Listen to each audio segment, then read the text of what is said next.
하고 하셔서 굉장히 겹칠 것 같더라고요. 그래서 계속 들으셨어요, 뒤에부터? 그러면은 그냥 이렇게 개성에 따라서 조금씩 주제에 어떻게 선생님들이 다 주제를 너무 대담하셔서 조금씩 다르게 주제를 접근을 하셔서 하시더라고요.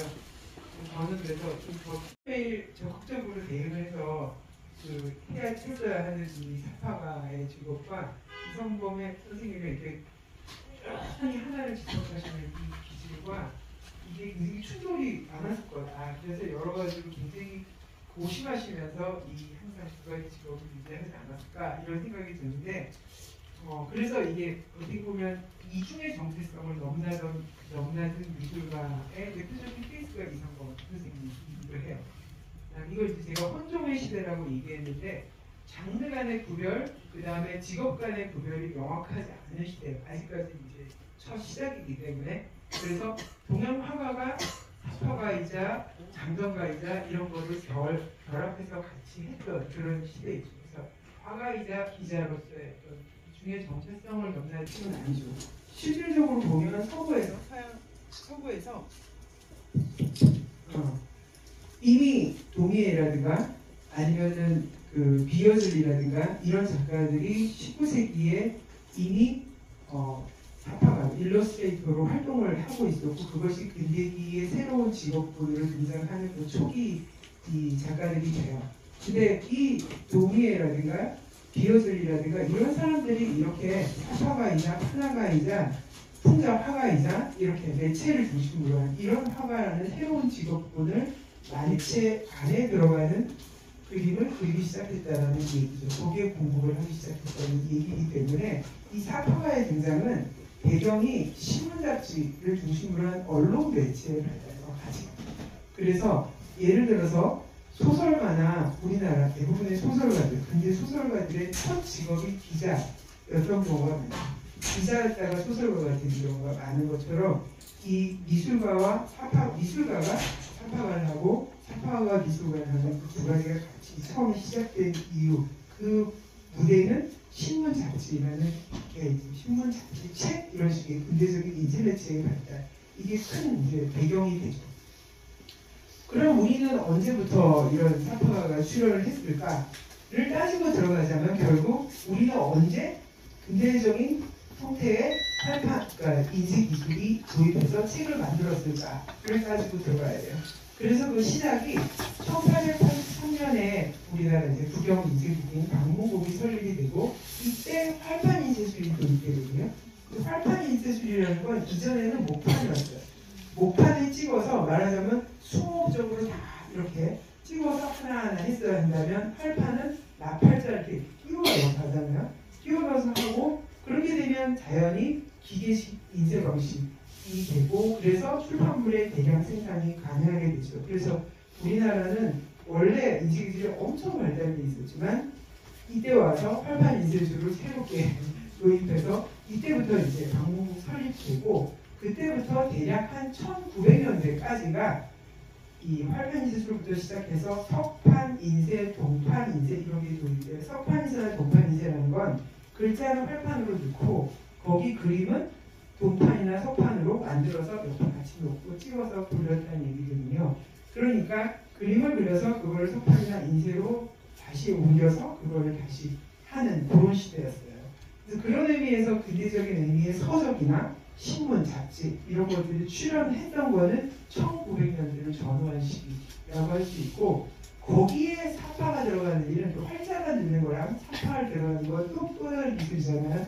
그거를 간혹 했는데 사파라는 이름으로 매일 지속적으로 하기 시작한 건 대한민국이에요. 그래서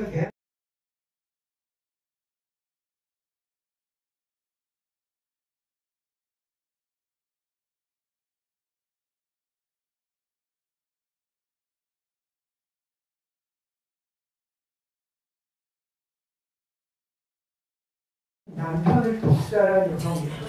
그 사건이 있었어요. 24년에. 그래서 일명 본부 독살 미인 사건. 이제 이때 이 미인은 22는 여자는 다 미인이라고 했어요. 그래서 미인은 진짜 미인이 아니라 여자 얘기예요. 그래서 동부 독살 미인 사건이 있었는데 그걸 배경으로 하고 있어서 이 남형은 이 주인공은 화목하다래요. 그러니까 어떤 현실적인 이유에서 남편을 죽이고 하는 그런 살인의 그런 경험들이 있는 거예요. 그래서 여기 보시면 여기에 지금 이 여성이 가슴도 굉장히 크고 해골을 들고 있어요. 근데 이게 지금 28년인데 20년대잖아요. 20년대 우리나라의 맥락을 원래 이게 여성이 가슴이 크고 육관적인 여성이 해골을 들고 있는 도상은 원래 서양 중세 시대부터 있었어요. 이게 로마네스크 시대의 조각인데 이 로마네스크 시대, 중세 시대는 사람을 그렇게 사람처럼 안 그렸어요. 종교 시대이기 때문에. 그런데 오로지 이브만 여성 이브만 진짜 사람처럼 그렸어요.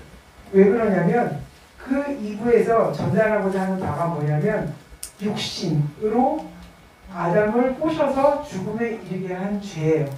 그 죄를 상징하는 것이 빵빵한 가슴과 빵빵한 것과 그 다음에 이렇게 머리카락과 그런 거예요. 그래서 여성의 육신이 정확하게 그리고 이렇게 아주 실감나게 이렇게 만들어진 그게 중세시대의 예외적인 인물이 이브예요.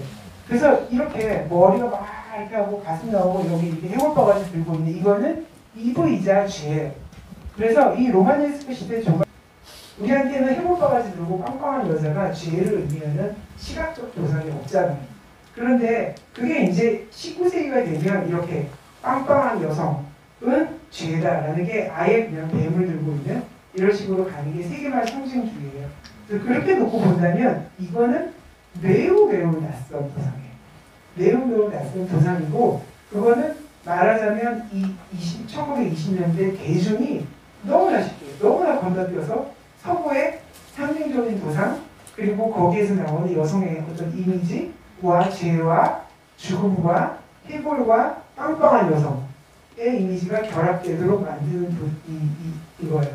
그러니까 이런 것들이 우리 조선미술 전형에 안 나오거든요.